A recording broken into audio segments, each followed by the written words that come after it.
আমরা চাই এই দেশটা, এই সমাজটা সুন্দর হোক, আদর্শবান হোক, শিষ্টাচার হোক, ভদ্রবান হোক। কি বলেন ঠিক কিনা? নিশ্চয়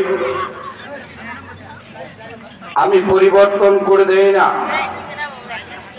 যতক্ষণ পর্যন্ত জাতি তাদের ভাগ্যের পরিবর্তন ঘটানোর চেষ্টা না করে। আমি কোরআনুল কারীমের ভিতরে প্রায় 400 আয়াতের বেশি আলোচনা করেছেন, রাজনীতির আলোচনা করেছেন, জিহাদের আলোচনা করেছেন, সুশৃঙ্খলের আলোচনা করেছেন। কি বলেন ঠিক কিনা? রব্বুল আলামিন কোন জাতি, কোন সম্প্রদায়ের ভাগ্যের পরিবর্তন ঘটায় দেন না যতক্ষণ পর্যন্ত কোন জাতি, কোন সম্প্রদায় নিজের ভাগ্যের পরিবর্তন ঘটানোর চেষ্টা না করে। কি বলেন ঠিক কিনা? আমরা কি আমাদের ভাগ্যের পরিবর্তন ঘটাতে চাই? কি বলেন, ঘটাতে চাই? কে কে ভাগ্যের পরিবর্তন ঘটাতে চায়? হাত উঁচু করে দেখেন। তবে ভাগ্যের পরিবর্তন ঘটাবো অনেক কিছু পিছনে দেখেছি। কি বলেন ঠিক কিনা?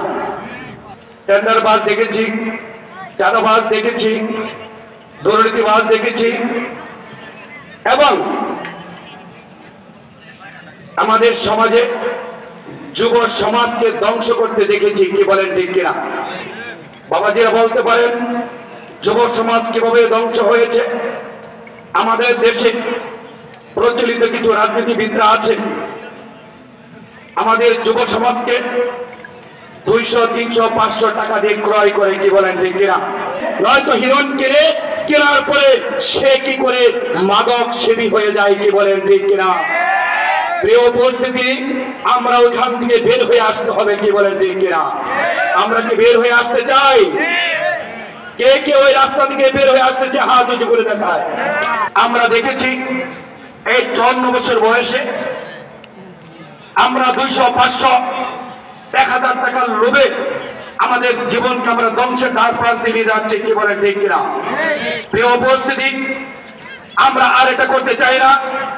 500, 1000, 200 টাকার লোভে আমাদের ঠিকানা দর্শকদের কাতারে রাখতে চাই না, আমাদের দাম টেন্ডারবাজিদের খাতায় রাখতে চাই না, আমাদের অস্তিত্ব সন্ত্রাসীদের খাতায় রাখতে চাই না। কি বলেন ঠিক কিনা?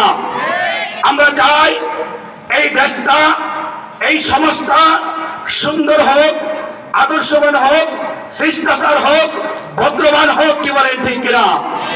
আজকে দেখা যায় সন্তান পিতাকে মানে না, বাবা সন্তানকে স্নেহ দিতে জানে না, ভাই ভাইকে মানে না, চাচা ভাতিজাকে মানে না।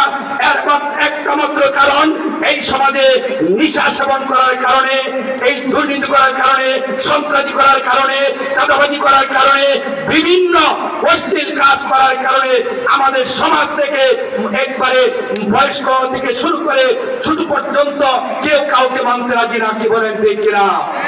প্রিয় উপস্থিতি, এই জন্য আমি কোরআনুল কারীম থেকে আয়াত কারিমা পেশ করেছি। আল্লাহ তাআলা বলেছেন, আমি কোন জাতিকে পরিবর্তন ঘটিয়ে দেই না যতক্ষণ পর্যন্ত জাতি তাদের নিজের ভাগ্যের পরিবর্তন ঘটানোর চেষ্টা না করে। এবার ভুল করেছি, আর ভুল করতে চাই না। ইসলামী আন্দোলন বাংলাদেশ তাদের হাত পাকার পক্ষ থেকে আপনাদের সকলকে জানাই আন্তরিক শুভেচ্ছা ও মোবারকবাদ। একটিবার ইসলামী দলকে ক্ষমতা নিয়ে দেখেন, আপনাদের অধিকার, আপনাদের ন্যায্য অধিকার, আপনাদের পাওনা আপনারা বাড়িতে বসে বসে পাবেন ইনশাআল্লাহ। আপনারা দেখেছেন, আমরা অনেকে বলে আমরা ছোট দল, অনেকে বলে। কি বলেন ঠিক কিনা?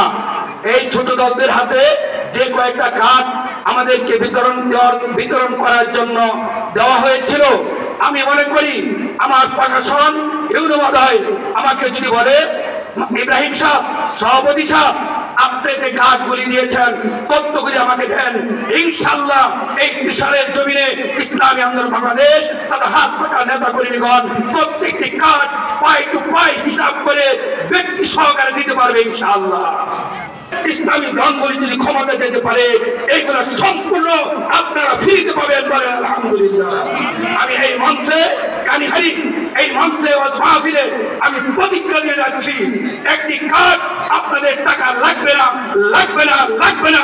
ইনশাআল্লাহ যে ইসলামী আন্দোলন বাংলাদেশ হাত পাকা যদি জয় যুক্ত করে হয় হতে পারে, এবং ইসলামী দলগুলি যদি এক প্ল্যাটফর্মে এসে এই সরকার গঠন করতে পারে, ইনশাআল্লাহ আপনাদের ন্যায্য অধিকার, আপনাদের পাওনা, আমাদের মা বোনদের পাওনা আপনারা ঘরে বসে বসে ইনশাআল্লাহ পাবেন। আল্লাহ রাব্বুল আলামিন আমাদের সকলকে কবুল করুন, সকলে বলেন আমিন। আরেকটা বিষয় না বললে নয়, কয়েকদিন এই যে আপনাদের যে রাস্তাটা আছে দেখতেছেন, ভালো না খারাপ? আরো জোরে বলেন, ভালো না খারাপ? আপনারা হয়তো আমাকে দেখতেছেন সোশ্যাল মিডিয়াতে অনেক রাস্তার কাজ করার জন্য চেষ্টা করি খাদিম হিসেবে। কারণটা কি জানেন? ইমানের কয়টা শাখা? ৭৭টা শাখা। যুবক ভাইয়ের আমার, রাস্তাঘাট হলো সদকায়ে জারিয়া, বলেন আলহামদুলিল্লাহ। এই জন্য আপনারা হয়তোবা অনেকে আমার সোশ্যাল মিডিয়াতে যারা আমার সাথে হেল্প আছেন দেখেন, বেশিরভাগই আমি রাস্তাঘাট করার জন্য ব্যস্ত। ইউনোমোদয়কে বারবার বলি এই রাস্তা খারাপ, ওই রাস্তা খারাপ, ওই রাস্তা খারাপ, এটা সংস্কার করেন, ওইটা সংস্কার করেন। আল্লাহর রহমতে আমাদের ইউনোমোদয় অত্যন্ত ভালো মানুষ, সেগুলো করার সঙ্গে সঙ্গে করে দেওয়ার জন্য প্রস্তুত থাকেন, বলেন আলহামদুলিল্লাহ। আমি কয়েকদিন আগেও বলেছি, ইউনোমোদয়কে বলেছি এই রাস্তাটা অত্যন্ত খারাপ, মানুষ চলা যায় না। আমি কয়েকদিন আগে এসেছিলাম এবং মাঝখানে কাল দিন আগেও ইউনোমোদয় বলেছে আমার মাথা ব্যথা হয়ে গেছে।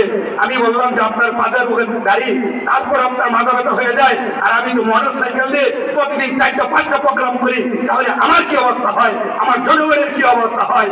তখন তিনি বলতেছিলেন যে ইনশাল্লাহ অচিরেই এই রাস্তাগুলি সংস্কার করার ব্যবস্থা করে দেব, বলেন আলহামদুলিল্লাহ। যাক বাবাজিরা, যুবক ভাইরা, পর্দার আড়ালে মা বোনেরা, আমি আপনাদেরকে যে কয়েক কথা বললাম, আমি মূলত আপনাদের কাছে দোয়া নেওয়ার জন্য এসেছি। আমার কোনো যোগ্যতা নয়, যোগ্যতার বলে, এলেমের বলে, এরকম অর্থের বলে আল্লাহ রাব্বুল আলামিন আমাকে এই সম্মানের জায়গায় এমপি পদে আনেন নাই। একটি মাত্র আপনাদের এই ত্রিশালবাসী মানুষের ছোট বড় যারা রয়েছেন, মা বোন যারা রয়েছেন, তাদের দোয়ার বদৌলতে আল্লাহ তাআলা আমাকে এমপি পদে দাঁড় করিয়েছেন। এবং আমার শায়েখের চরমনাই ফয়জুল করিম রহমতুল্লাহ, ফয়জুল করিম সাহেব দামাত বারাকাতুহু আলিয়া, উনি আমাকে ওনার হাত দিয়ে আমাকে নমিনেশন দিয়ে গেছেন। এটা আপনাদের দোয়ার বরকতেই আল্লাহ তাআলা যেন আমাকে এই এমপি পদে জয়যুক্ত করে আপনাদের প্রত্যেকটা মানুষের খাদিম হিসাবে, গোলাম হিসাবে আল্লাহ তাআলা যেন কবুল করে, সকলে বলুন আমিন।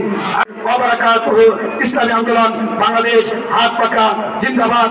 আপনাদের সকলকে জানাই হাত পাকার পক্ষ থেকে আন্তরিক শুভেচ্ছা ও ধন্যবাদ।